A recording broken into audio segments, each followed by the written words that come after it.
Das Duell der Pokalversager. AC Mailand ausgeschieden im Pokal und wir auch gegen Genua mit 1:3. Das war auch wieder leider ein großer und sehr schmerzhafter Tiefpunkt in der nicht so erfolgreichen Rückrunde bislang. Obwohl, das muss ich auch immer noch mal dazu sagen, obwohl wir weiterhin noch mit ein paar Punkten Vorsprung an der Tabellenspitze stehen. Also ist es nicht so, dass wir jetzt hier kurz vor der Insolvenz stehen oder kurz vorm Abstieg oder so. Aber es läuft halt spielerisch überhaupt nicht irgendwie mal konstant zusammen. Wir schaffen es nicht mal 3-4 Spiele wirklich dann auch mal zu 0 zu spielen. Auch mal so dominant aufzutreten, dass man wirklich das Gefühl hat, ach, wir hätten ja doch Bock mal Meister zu werden. Wir sind auf Platz 1. Wie gesagt, ich bin damit völlig zufrieden. Muss aber heute leider die B11 in Anführungszeichen aufstellen. Also wir haben eine völlig neue Dreierkette mit Truida, Bonucci und Rugani. Oben seht ihr die Tabelle. Weiß auf blau. Also das sieht alles noch sehr, sehr gut aus. Dazu Zakaria für Pogba. Kostic darf endlich mal wieder ran. Auf der anderen Seite spielt Schade und Larsson vorne. Also ihr seht, ein Hauch von B11 ist drinne. Und der AC Mailand ist Sechster und muss auch noch irgendwie versuchen, ins internationale Geschäft reinzukommen. Und deswegen, das könnte ein sehr, sehr großer Abnutzungskampf hier werden. Je nachdem, wie sehr der AC Mailand mitspielt. Aber ist auf jeden Fall sehr interessant. Doch. Macht trotzdem immer noch Spaß auf dem Transfermarkt. Wie gesagt, haben wir uns verstärkt. Ja, dank dem Wolf 93. Lukaku ist dann auch nochmal dazu gerutscht. Dazu ja mit Gravenberch und mit Davis. Auch, denke ich, zwei Spieler, die nicht so verkehrt sind. Wir müssen es jetzt halt nur irgendwie in der Rückrunde hinkriegen. Ich meine, dass wir das mal konstant hinkriegen. Chiesa, erste Chance. Talisca völlig frei. Und es geht schon wieder los. Mit der Chancenverwertung. Talisca frei vom Tor. Und dann knallt er den sogar noch über die Latte. Riesenchance zur frühen Führung. Da war wirklich gar keiner. So große Lücken. Und das ist halt auch einer von wenigen oder von vielen Fäden, roten Fäden, die sich so durch diese ganze Saison bislang ziehen. Also wir bekommen in der Abwehr keine Konstant rein. Bisschen Stabilität. Also wir spielen mal lieber 4-2 anstatt ein 1-0. Aber das müssen wir dann wahrscheinlich auch, weil das sind halt einfach wir. Und auf der anderen Seite, ja, da können wir Formationen spielen lassen, wie wir wollen. Wir haben immer mal Gegner, wie zum Beispiel Genua, die uns anscheinend gar nicht liegen. Wo wir sogar im Pokal ausscheiden. Schade eigentlich.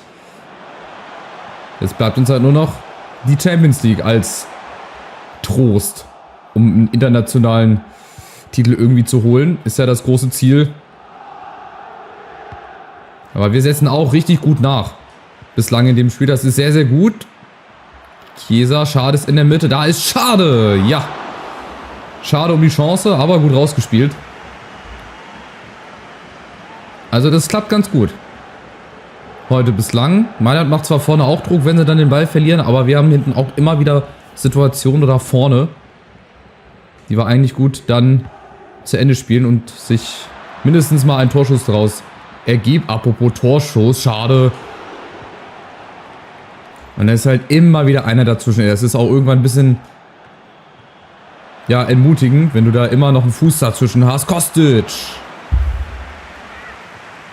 Und wir schnüren die momentan so ein bisschen ein. Wir sind besser.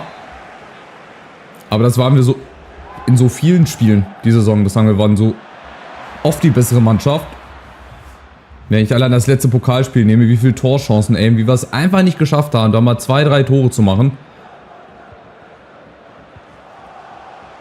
Unter anderem aufgepasst, müsste abseits sein. Tonali, ja.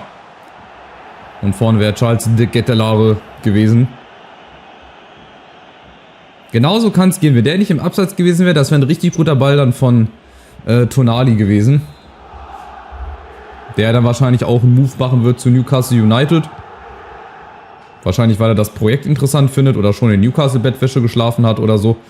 Ich weiß es ja nicht.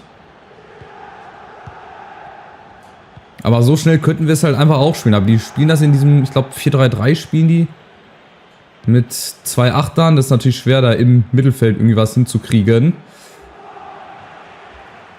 Wie hier zum Beispiel. Und dann sind wir natürlich hinten auch wieder gefragt. Achtung, Bonucci da. Als alter, erfahrener Mann muss da die Verteidigung zusammenhalten. Oh, warte, jetzt wird es kritisch. Aber wir schaffen das.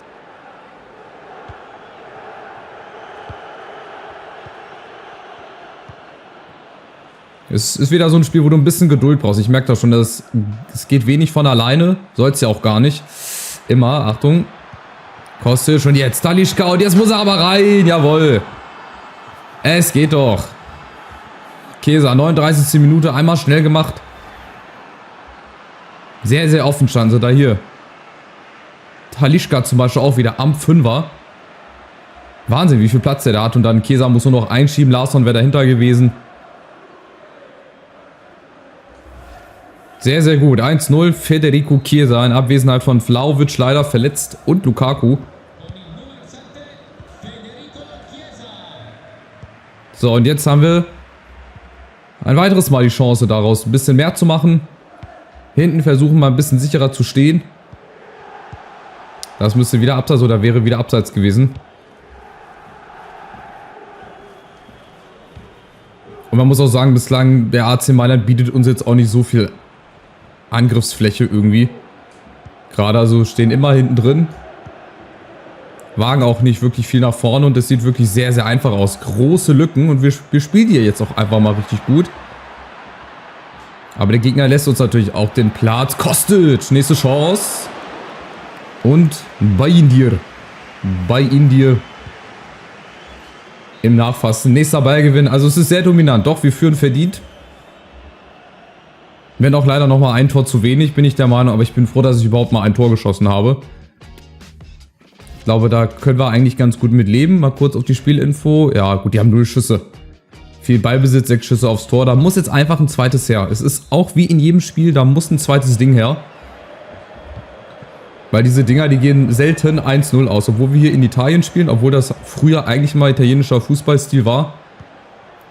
Catenaccio anzurühren, wobei ist heutzutage eigentlich auch noch so. Ja, öfter mal Spieler 1-0 gewinnen oder ganz knapp, sich dann hinten reinstellen, mehr auf die Defensive zu konzentrieren. Das ist halt die Spezialität der Italiener. Die können nicht nur Nudelgerichte und so weiter machen, die können auch ein bisschen den Catenaccio anrühren. So, aber mal schauen. Halbzeit 2 ist ja von uns meistens immer ein bisschen schwächer. Oh, Achtung, mit Ansage. Gertruida ist da, Bonucci und Castells. Musiala wechselt zu Liverpool, okay. War nicht so verkehrt. Stark von Schade gemacht gegen Hernandez. Ah, dann zu weit. Und leider zu schräg ins Aus. Und Kovacic auf der Bank. Okay, Madison dafür raus. Da seht ihr aber, die haben auch nicht so schlechte Spieler anscheinend.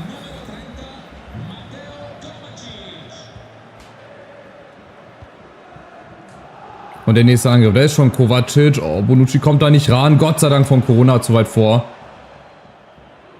Jesus Corona.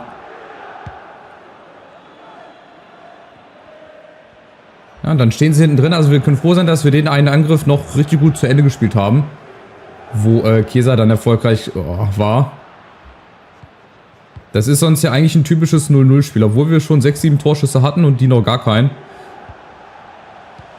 Aber sie kommen, sie machen das Spiel schnell jetzt über Leao. Dranbleiben, Gravenberg, Mitte zukriegen, egal wie. Da darf er zum Beispiel nicht durchkommen. Und der Powerschuss von Hernandez. Dem wird es dann auch zu Wund. Akanji für Florenzi, okay. Spielt Akanji jetzt rechter Verteidiger oder wie? Oder vielleicht Formationsumstellung, wer weiß das schon. Da haben wir Popega, das ist auch zu einfach. Da sind jetzt 2 Mann bei ihm, da darf er nicht durchkommen. Jawohl, sehr schön. Auch mal ein bisschen riskieren. Klar, es hätte auch wieder sein können, dass er sich fallen lässt. Dann hätte es Elfmeter gegeben, aber gut, lieber so. Anstatt ein sicheres 2-0, beziehungsweise 1-1. 2-0, bin ich doof. Aber die werden jetzt stärker. Die haben wir, glaube ich, umgestellt. Die haben vorne viel mehr Präsenz jetzt und spielen das Ganze auch schneller. Da ist Hernandez. Oh, durch die Beine! Und der Kettelare.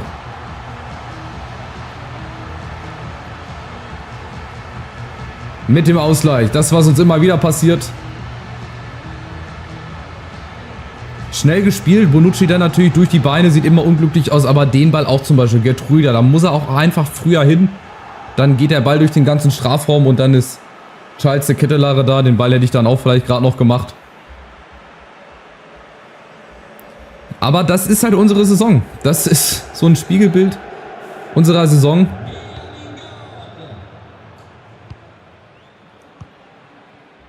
Mehr kann man dazu halt nicht sagen.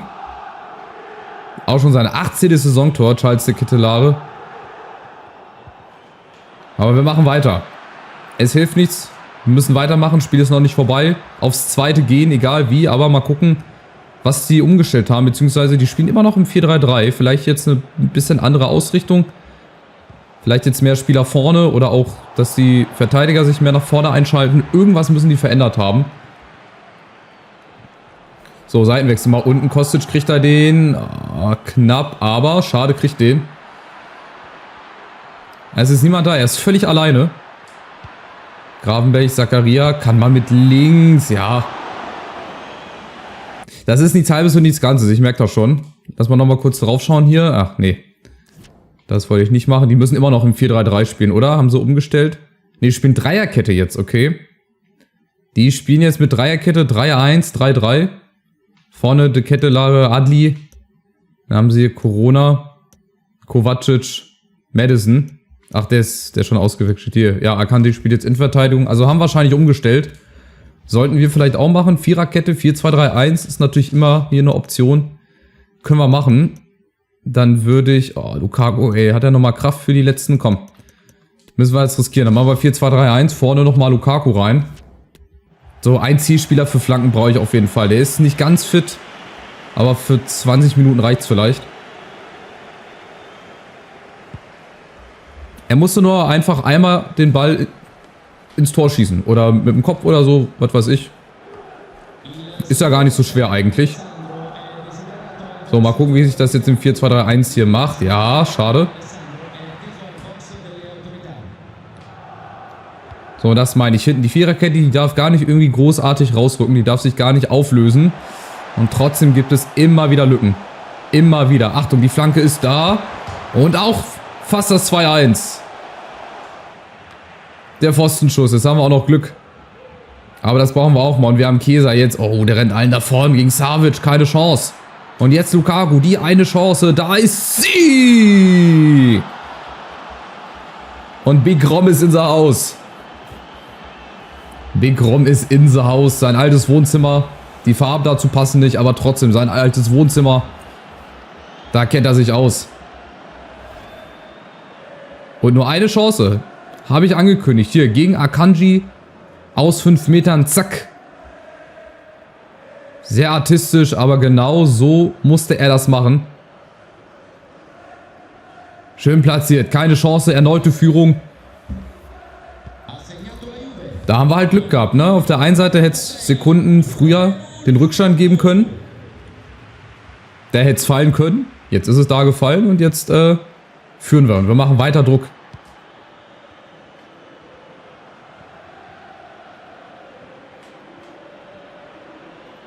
Mal gucken, wie lange sie hält, die Führung. Nächste Chance wieder. Charles de Ketelaere und Castells. Braucht mal seine ganze Körpergröße. Wird nochmal heiß hier. Die Zuschauer sind nochmal da. Was macht Kostic da? Keine Ahnung. Mit Zakaria jetzt zusammen. Ja, im Verbund verteidigt. So muss es sein. Und vielleicht jetzt die Chance umzuschalten. Wir haben ein bisschen Platz. Oh, da muss der aber genauer kommen. Da muss der Ball natürlich genauer kommen. Achtung, wo ist die Lücke? Kovacic findet sie nicht, aber de Ketelaere! Es kann nicht sein. Wieder so ein krummes Ding. Wieder abgefälscht. Und er fällt ihm genau vor die Füße.